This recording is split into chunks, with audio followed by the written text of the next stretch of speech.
Itutuloy na ng Senado sa October 23 ang pagdinig sa mga sinasabing pang-aabuso ni Apollo Kibuloy. Ito'y matapos suspindihin ng Senate Committee on Women, Children, Family Relations, and Gender Equality ang mga pagdinig ng halos kalahating taon.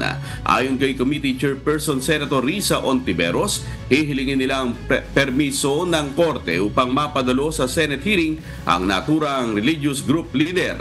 Handa rin anyang muling humarap sa pagdinig ang ilang mga dati ng testigo at umano'y mga biktima nito maging ang mga bagong survivor victim.